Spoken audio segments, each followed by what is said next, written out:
to share with you about the process that most parents go through when they have a deaf child. And I am going to be the parent with a deaf child, okay? I'm the parent. And I have a beautiful, my wife and I, we have a beautiful baby boy. And his name is Michael. So I, as a proud father, would go into the room and talk to my son. How you doing? Man, it's good to see you.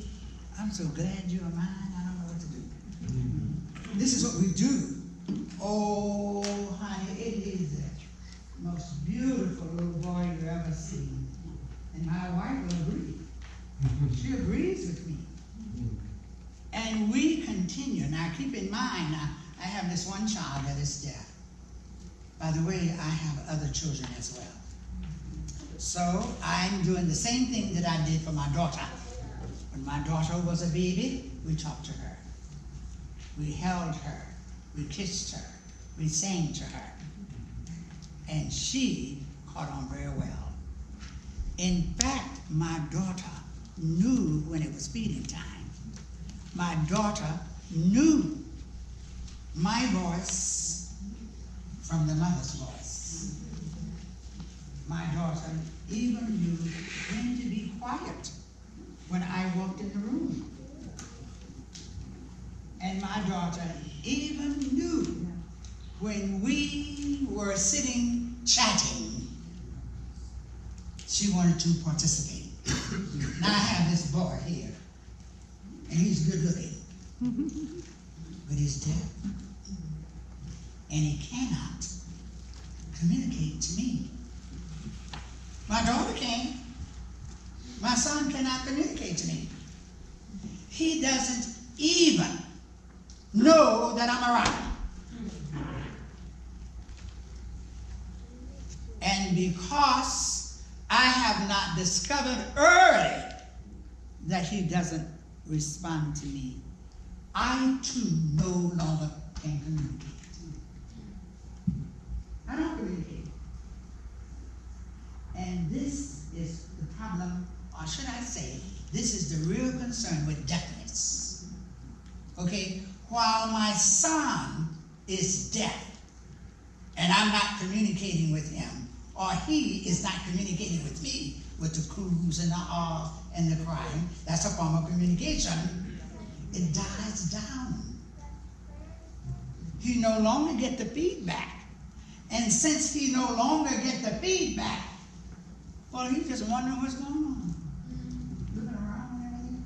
He has to use his eyes. The sad thing about it is while he is growing up, no communication, and I'm looking at him, and I have no communication. I haven't learned sign language at birth. And the child has not been taught at birth. So deafness, you can be in the room. Oh, let me get it because I have to move. You can be in the room filled with people. And if you can't communicate with me, I'm isolated. And then when I do communicate with you, you look at me, you say, oh, Mama, where did he come from? Even today, when American Sign Language is used, it's the third most popular language in the United States, even when it's used, even when it's taught in schools, even when it's taught at a very early age, we're still isolated because there are fewer and fewer people interested in the language. So number one, the deaf child grows up isolated. And I don't care what caused the disease, whether it was, what is this? All various kinds of disease, onset of deafness, and they was born, later became deaf, it doesn't matter. They become isolated. And then another thing about deafness, being deaf, communication. I have deaf people tell me, Thompson, You don't know that let me just explain to you. I'm the only person in my home that is deaf. Mama, papa, sister, brother, dad. And I'm the only deaf. I hear it. And I'm the only deaf one in the house. So who's going to communicate with me? Nobody. I said, teach your dog. Well, dog can learn sign language. I have a friend that got a dog learn sign language. So isolation, next is communication. And you know the other? Is that people do not take the time to learn when a person has a disability. Okay? People don't take the time to learn about individuals with a disability. Now, because I can't see your deafness, and then when you try to communicate with me, and then I don't know your communication skills, then you look at me like I'm crazy. If I started coming up to you and I moved my hand, you say, oh Lord have mercy, where did he come from? So not only is it isolation, not only is a language barrier, also it deals with the attitude of people. Now we've got all these different kinds of modern conveniences, all this new technology, and still people won't take time to communicate with individuals. They don't take time. And deaf people tell me all the time, I work with deaf people all the time. That's my profession. I tutor children and adults with learning differences, and most of mine are deaf. And even in communicating with them, once they learn how to communicate, they'll say to me, Mr. K, I go back home and I can't communicate with mom and papa. I have gone to school at a very early age. I said, what's happening to mom and papa? Mom and papa working. Mom and papa's not taking the time to learn how to communicate. I have a few slides I want to show you. Yes. And let's see, what did you tell me to do? Give me some instructions here.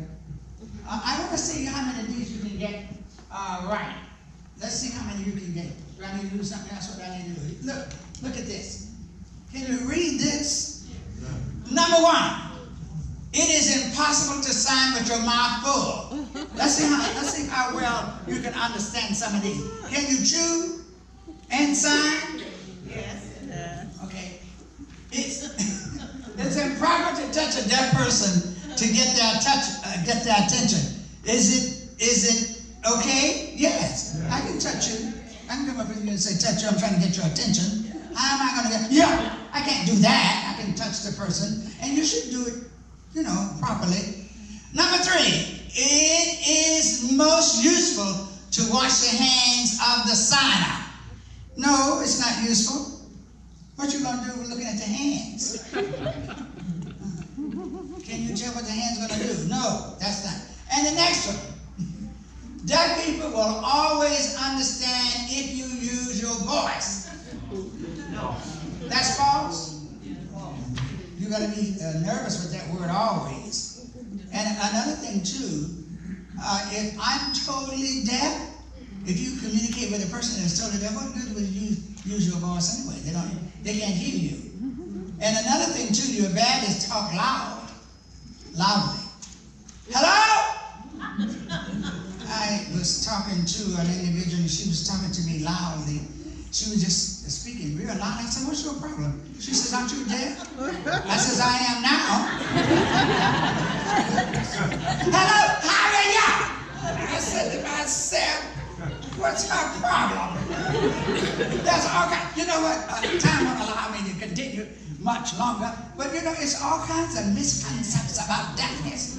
If you're deaf till you can read lips. No, I can't read your lips. All deaf people can read lips. I'm not deaf. Oh! I just work with the deaf. I interpret for the deaf. It's fun to see some of these crazy things. Number 5. Always sign to the interpreter. So I'm deaf and I'm going to sign to the interpreter. I'm going to tell the interpreter what I want her to know. And you are deaf. No, you do not do that. And the next one. It is useful to know the hearing loss and speech ability of a deaf person. I want you to know What the deaf person want me to know is, can I communicate with them? I don't need to know how much of hearing loss they have. That's not going to do any good. What's that going to do? Nothing. Not a single thing. Do I need to go to the next one? I think this is enough. Okay. All deaf people can read sign language. Let me see the hands of all those who can read sign language. We don't have any but 3 in here. 1, 2, 3, 4, 5. Only got 5 people in here can read sign language. That's why you need to learn it. You know why? Because deaf people need more friends. Yes, learn it. Learn it. They need friends. And then the other one, deaf people are not allowed to drive cars. Who ever heard of that? This is true. This is true. I was overseas and they said deaf people couldn't drive a car. And they said deaf people can't do a lot of things. I told them, man, I bet a deaf person can have a baby. They say, well, deafness doesn't have anything to do with a baby. And I said, it doesn't have anything to do with driving a car. We have to educate people about the deaf. We have to educate them. And then the other one says, deaf people need help for daily activities. Oh my goodness. And deaf people really do not need hearing people. They really don't need hearing people at all. That's false. We need each other. I need you. You can be hearing or deaf. I need you. I need you so that you and I can do what the Lord has commissioned us to do. Go and tell.